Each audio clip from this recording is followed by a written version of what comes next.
નમસ્કાર દર્શક મિત્રો, ફોકલ પોઈન્ટ બાય અજય ઉમટમાં ફરી એકવાર આપ સૌનું સ્વાગત છે.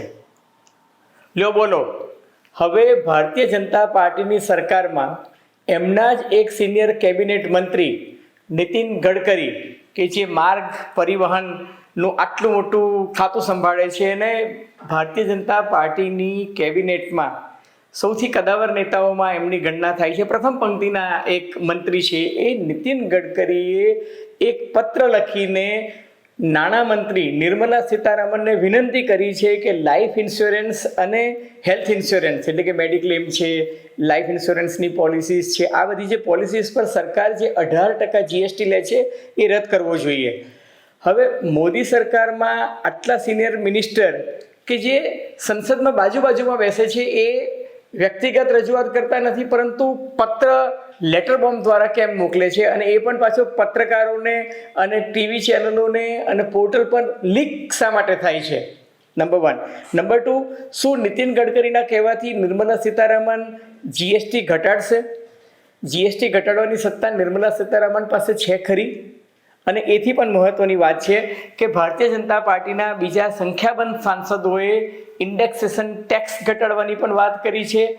ટૂંકમાં એનું ફ્રેમવર્ક જે છે એ સુધારવાની વાત કરી છે અને કહ્યું છે કે આનાથી ગરીબો અને મધ્યમ વર્ગને ભયંકર નુકસાન થશે અને મુઠ્ઠીભર શ્રીમંતો જે છે એ લોકોને ફાયદો થશે.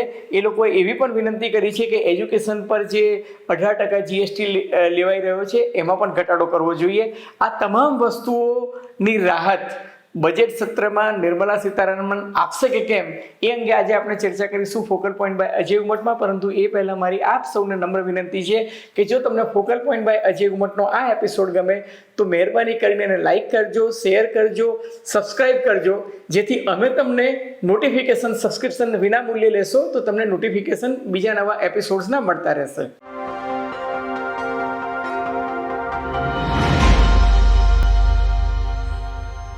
આપે એક વસ્તુ ઓબ્ઝર્વ કરી હશે કે 2024 ભારતીય જનતા પાર્ટીની લોકસભાની ચૂંટણીના જે પરિણામ આવ્યા અને અબકી બાર 400 પારની જગ્યાએ 240 પર ભારતીય જનતા પાર્ટી અટકી ગઈ, એ પછી ભાજપમાં એક નવો ટ્રેન્ડ શરૂ થયો છે અને એ ટ્રેન્ડ છે લેટર બોમ્બ.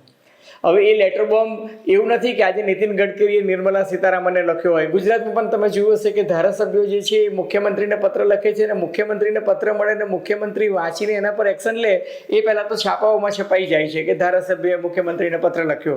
એ જ રીતના ઉત્તર પ્રદેશમાં તો એથી પણ વધારે સ્ફોટક પરિસ્થિતિ એ છે કે ઉત્તર પ્રદેશમાં મુખ્યમંત્રી યોગી આદિત્યનાથને એમના જ વિભાગના એડિશનલ ચીફ સેક્રેટરીને એમના જ ડેપ્યુટી કેશવ પ્રસાદ મૌર્ય જે છે એ પત્ર લખી અને સરકારી તંત્રમાં અનામતનો લાભ કેમ નથી મળતો, આરક્ષણની બેઠકો કેટલી ભરાઈ, શા માટે એડહોક ધોરણે તંત્ર ચાલી રહ્યું છે, એ મતલબના પ્રશ્નો પૂછે છે. સિમિલરલી ભારતીય જનતા પાર્ટીની એક સાથી પક્ષ અપના દલ ઉત્તર પ્રદેશની એના કેન્દ્રીય મંત્રી કે જે મોદી સરકારમાં કેન્દ્રીય મંત્રી છે અનુપ્રિયા પટેલ, એ પણ પાછા યોગી આદિત્યનાથને એક લેટર બોમ્બ ફેંકી અને ફરી પાછું પિછડા, અતિ પિછડા, દલિત, અતિ દલિત, ઓબીસી, શિડ્યુલ કાસ્ટ, શિડ્યુલ ટ્રાઇબને કેટલા લોકોને નોકરી મળી, ભરતી ક્યારે કરવાના છો, આ મતલબના સવાલો એ પત્ર દ્વારા પૂછે છે. એટલે એનો અર્થ એ કે ભારતીય જનતા પાર્ટીમાં એક નવો ટ્રેન્ડ શરૂ થયો છે. હવે આ ટ્રેન્ડ જે છે એ અલ્ટિમેટલી રિઝલ્ટ ઓરિએન્ટેડ આવશે કે કેમ? હવે નીતિન ગડકરી જે છે એમણે જે પત્ર લખ્યો છે એ પત્ર બહુ સ્પષ્ટ છે. એ પત્ર એમણે 2 દિવસ પહેલાં લખ્યો હતો, આજે છાપાઓમાં લીક થયો છે, ચેનલોમાં ચાલતો થયો છે. પરંતુ નીતિન ગડકરીનું એવું કહેવું છે કે ભાઈ લાઈફ ઇન્સ્યોરન્સ એટલે કે જીવન વીમા પર તમે 18% જીએસટી લઈ લો. માની લો કે તમે 18% ટેક્સ તો લો છો જીએસટી તરીકે, પરંતુ એ વ્યક્તિ જે છે એની જીવનની જ અનિશ્ચિતતા છે. હવે જે વ્યક્તિની જીવનની અનિશ્ચિતતા છે, ખાસ કરીને સિનિયર સિટીઝન જે છે એ લોકો પરથી તમે 18% જેટલો ટેક્સ જે છે એ જીએસટીના માટે શા માટે લો છો? એ જ રીતના મેડિક્લેમ. હવે સામાન્ય રીતે મેડિક્લેમ જે છે એ પરિવાર પોતાના સંતાનો માટે, પોતાના દીકરા દીકરી માટે લેતા હોય છે, પુત્ર અને પુત્રવધુ માટે લેતા હોય છે, એટલા માટે કે ન કરે નારાયણ મધ્યમ વર્ગ અને ઉચ્ચ મધ્યમ વર્ગને એવું લાગે કે ભાઈ કોઈ પ્રકારની મેડિકલ ઇમરજન્સી આવી જાય તો મેડિક્લેમ હોય તો તમને રાહત મળે.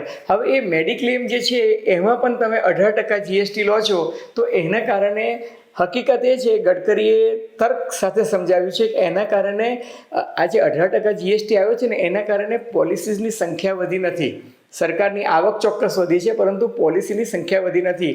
હકીકતમાં આજની તારીખે જેટલી પોલિસીસ છે જીવન વીમાની અને મેડિક્લેમની, એ 4 ગણી વધી શકે એટલું પોટેન્શિયલ ઇન્ડિયાના માર્કેટમાં છે, પરંતુ ઇન્ડિયામાં ઇન્સ્યોરન્સ સેક્ટર વધતું નથી. હવે સરકારની દલીલ એવી છે કે દાખલા તરીકે 2023-24ના જે ફાઇનાન્શિયલ યરના ફિગર તમે પકડો તો લાઈફ ઇન્સ્યોરન્સમાં 3.78 લાખ કરોડ રૂપિયાનું ઇન્વેસ્ટમેન્ટ આવ્યું હતું, અથવા તો એટલા 3.78 લાખ કરોડની પોલિસી જે છે એ વેચાઈ હતી, અને હેલ્થ ઇન્સ્યોરન્સ જે છે 1.1 લાખ કરોડના વેચાયા હતા. ટૂંકમાં તમે જુઓ તો 5 લાખ કરોડનું આ માર્કેટ છે. હવે આ 5 લાખ કરોડનો માર્કેટ જે છે એ ન પણ ગ્રો થાય તો પણ, માની લો કે નજીવો 5% પણ ગ્રોથ થાય તો પણ સરકારને 1 લાખ કરોડ રૂપિયા 18.18% લેખે લગભગ 1 લાખ કરોડ જેટલી આવક જે છે એ ગુમાવવી પડે, જે નિર્મલા સીતારામનને પોસાય તેમ નથી. પરંતુ મજાની વાત એ છે કે નીતિન ગડકરી એ આ પત્ર લખ્યો, એમાં એમને કહ્યું કે ભાઈ નાગપુરના LICના બધા એજન્ટો અને ટ્રેડ યુનિયનવાળા મને મળવા આવ્યા હતા, એમને આ રજૂઆત કરી. પરંતુ હકીકતમાં નીતિન ગડકરીની આ રજૂઆત પહેલાં મહારાષ્ટ્રમાં, દિલ્હીમાં, તમિલનાડુમાં, કોલકાતામાં દરેક જગ્યાએથી આ પ્રકારની રજૂઆત જે છે ભારતીય જનતા પાર્ટીમાં અને સરકારમાં સંસદ સભ્યો પણ કરી રહ્યા છે. અલબત્ત એસોસિએશનવાળા કહી રહ્યા છે કે ભાઈ 18% તો અતિશય વધારે છે, તમે એને 12%ના સ્લેબમાં લાવો અથવા તો 6%ના સ્લેબમાં લાવો. અને બધાની દલીલ એ છે કે જો પ્રીમિયમ ઘટશે તો એનો લાભ જે છે એ કસ્ટમર સુધી પણ પસાર થશે. દાખલા તરીકે હું 10,000 રૂપિયાની કોઈ એક મેડિક્લેમ પોલિસી લઉં છું, તો એ 10,000 રૂપિયાની પોલિસી પર મારે 18% GST ભરવો પડે છે, એટલે મને ડિસ્કાઉન્ટ આપતા મારો એજન્ટ ખચકાય છે. પરંતુ જો એને 18% GST નહીં ભરવો પડે તો એ 10,000 પર મને પણ થોડું પ્રીમિયમ જે છે એમાં મને ડિસ્કાઉન્ટ આપશે, જેથી મને પણ મારી મેડિક્લેમ પોલિસીનો જે ટોટલ ખર્ચો જે છે ઓછો થશે ને એટલા માટે લોકો વધુ મેડિક્લેમ લેતા થશે. બીજું કે ઇન્સ્યોરન્સનો બેઝ વધશે. મજાની વાત એ છે કે નીતિન ગડકરીએ પત્ર લખ્યો, એને કોંગ્રેસ પાર્ટી અને બીજા બધા વિપક્ષોએ આવકારી પણ લીધો છે, અને સ્વાભાવિક છે કે શા માટે ના આવકારે, કારણ કે કોઈ પણ વ્યક્તિને ગમે કે ટેક્સ ઘટે. હવે મજાની વાત એ છે કે નિર્મલા સીતારામને સ્પષ્ટતા કરી છે, આ અગાઉ પણ એમણે કહ્યું છે કે ભાઈ GST જે છે ને એ કેન્દ્ર સરકારના હાથમાં નથી, એ GST કાઉન્સિલ નક્કી કરે છે. અને મારી જે માહિતી છે, અને નિર્મલા સીતારામને પણ વચ્ચે એક આડકતરો સંકેત આપ્યો હતો કે GST કાઉન્સિલની સ્ટેન્ડિંગ કમિટીએ એવું સૂચવ્યું છે કે life insurance, mediclaim, health insurance આ બધી પોલિસીસ જે છે એમાં GSTનો દર જે અત્યારે 18% છે એ ઘટાડવો જોઈએ. અલબત્ત આ ભલામણ છે. GSTમાં કોઈ પણ નિર્ણય જે છે એ કેન્દ્ર સરકાર કરી શકતી નથી, એ નિર્ણય તમામ રાજ્યોના નાણામંત્રીઓની બેઠકમાં થતો હોય છે. એટલે નીતિન ગડકરીએ જે આ પત્ર લખ્યો છે એ જોતાં મને એવું લાગે છે કે કોંગ્રેસ પાર્ટીએ ટેકો આપ્યો છે, એનો અર્થ એ કે કોંગ્રેસ શાસિત રાજ્યો, ઇન્ડિયા ગઠબંધનના સાથીદારો પણ જો સપોર્ટ કરે તો કદાચ, કીપ યોર ફિંગર ક્રોસ, કદાચ આ ટેક્સ ઘટે અથવા તો નાબૂદ થાય એવી સંભાવના છે. અલબત્ત ગડકરી તો માંગણી કરી રહ્યા છે કે નાબૂદ જ થવું જોઈએ, ને એસોસિએશનને એવી અપેક્ષા નથી કે નિર્મલા સીતારામન એને નાબૂદ કરશે, પણ ઘટે એવું તો બધા ઈચ્છી રહ્યા છે. હવે સાથોસાથ જે નીતિન ગડકરીએ પત્રમાં લખ્યું છે એ ઉપરાંત ભાજપના સંખ્યાબંધ સાંસદોએ એવું કહે છે કે બજેટ સત્રમાં તો એ સરકાર વિરુદ્ધ બોલી ન શકે, પરંતુ નિર્મલા સીતારામનને પ્રત્યક્ષ અને પરોક્ષ રીતે મળીને એમણે કહ્યું છે કે ઇન્ડેક્સેશન ટેક્સ જે છે એમાં સરકારે કાંઈક ઘટતું કરવાની જરૂર છે, કારણ કે એની જે નાબૂદી કરી છે એનાથી ગરીબ અને મધ્યમ વર્ગને બહુ જ મોટો ફટકો પડ્યો છે.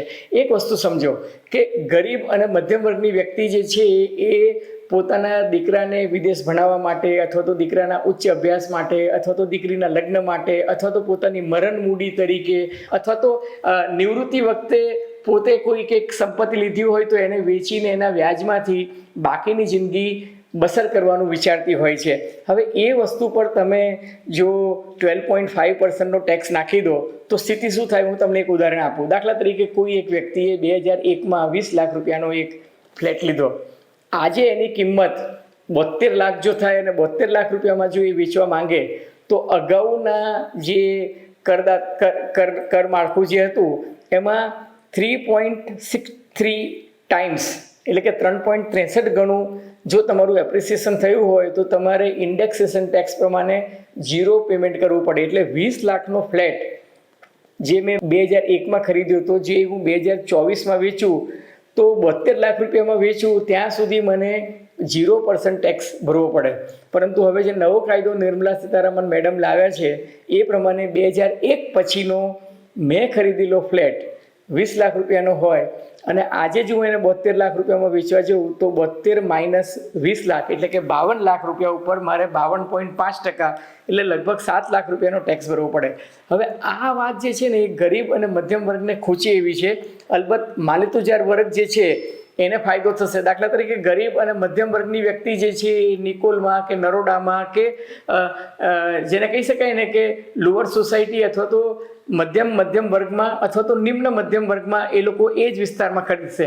હવે શ્રીમંત વ્યક્તિ જે છે એને પોતાની પ્રોપર્ટી માની લો કે સિંધુ ભવન રોડ પર લીધી છે કે પ્રહલાદનગરમાં લીધી છે અને ત્યાં એને 2 કરોડનો બંગલો લીધો હોય અને એનું જો આજે એપ્રિસિએશન 20 કરોડ રૂપિયાનું આવતું હોય તો એને 20 કરોડ રૂપિયા પર ટેક્સ ભરવામાં વાંધો એટલા માટે નથી કારણ કે એના આટલી મોટી રકમ જે છે એ માત્ર 12.5% ટેક્સમાં એને વ્હાઇટમાં મળે છે.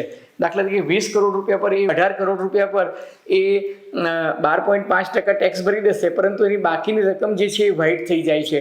એટલે શ્રીમંતોને આમાં વાંધો નથી પરંતુ ગરીબોને મધ્યમ વર્ગને આમાં ઝાટકો વાગે છે ને એટલા જ માટે એવું કહેવાય છે. સાચું ખોટું તો રામ જાણે. અને છેલ્લે તો નિર્મલા સીતારામન બજેટ સત્રના અંતે શું જાહેરાત કરે છે આપણે સૌ આશા રાખીએ પણ એવું કહેવાય છે કે 50 લાખ રૂપિયા સુધીની સીલિંગ આમાં આવે એવું મનાય છે કારણ કે શેર બજારમાં લોંગ ટર્મ અને શોર્ટ ટર્મ કેપિટલ ગેઇન જે છે એ અંગે હોબાળો બહુ થયો છે પરંતુ એ હોબાળો કરનાર જે છે એ બોલકો વર્ગ છે. એટલા માટે કે શેર બજારમાં રમનારાઓનો વર્ગ જે છે એ 140 કરોડની વસ્તીમાં એક્ટિવ રમનારાઓ 4 થી 5 કરોડ છે પરંતુ મકાનો અને આ જે ઇન્ડેક્સેશન ટેક્સ જે છે એ તો લગભગ દેશની 140 કરોડની આબાદીને નડે છે અને એટલા જ માટે મધ્યમ વર્ગની આ જરૂરિયાત જોતા કદાચ નિર્મલા સીતારામન રાહત આપે એવી શક્યતા છે. અને બીજી એક મહત્ત્વની રજૂઆત જે થઈ છે એ થઈ છે કે ટ્યુશન ફી એટલે કે શિક્ષણ ક્ષેત્રે જે 18% ટ્યુશન ફી પર જે જીએસટી લાગે છે એની મોટેભાગના વાલીઓને કોઈ ક્રેડિટ મળતી નથી. અને બીજું કે પડેગા ભારત તો બઢેગા ભારત અર્થાત નવી પેઢી જે છે એના શિક્ષણમાં તમે શિક્ષણનું બજેટ આજે 20 વર્ષનું સૌથી ઓછું અલોકેશન થયું છે તો બજેટમાં શિક્ષણમાં તમે અલોકેશન ન વધારી શકો તો એટલીસ્ટ આ 18%માં કંઈક ઘટાડીને રાહત આપી શકો તો આશાસ્પદ વિદ્યાર્થીઓ મહત્વાકાંક્ષી યુવાનો એને સૌથી મોટો લાભ થાય છે. અલબત્ત નિર્મલા સીતારામન મેડમ મારું કે તમારું સાંભળે કે નહીં એ તો ખબર નથી પણ નીતિન ગડકરીની વાત માનશે કે કેમ એના માટે થોભો અને રાહ જુઓ. આગે આગે દેખો હોતા હૈ ક્યા. તો મિત્રો તમને ફોકલ પોઈન્ટ બાય અજય ઉમટનો આ એપિસોડ નવ ગુજરાત સમય અને અમદાવાદ મિરરના સથવારે ગમ્યો હોય તો મહેરબાની કરીને એને લાઇક કરજો, શેર કરજો, સબસ્ક્રાઈબ કરજો. અને હા, તમે શું માનો છો ખરેખર બજેટમાં મેં તમને કહ્યું તેમ ઇન્ડેક્સેશન છે, શોર્ટ ટર્મ કેપિટલ ગેઇન્સ છે, લોંગ ટર્મ કેપિટલ ગેઇન્સ છે, આ બધામાં રાહત મળવી જોઈએ કે નહીં? નીતિન ગડકરીની વાત કેટલી વ્યાજબી છે અને આપ પોતે નિર્મલા સીતારામનને શું રજૂઆત કરવા ઈચ્છો છો એ અંગેની તમારી ટિપ્પણી ચોક્કસ લખજો. શક્ય હશે તો આપણે એક નવો એપિસોડ એના પર પણ કરશું. ધન્યવાદ, ખૂબ ખૂબ આભાર.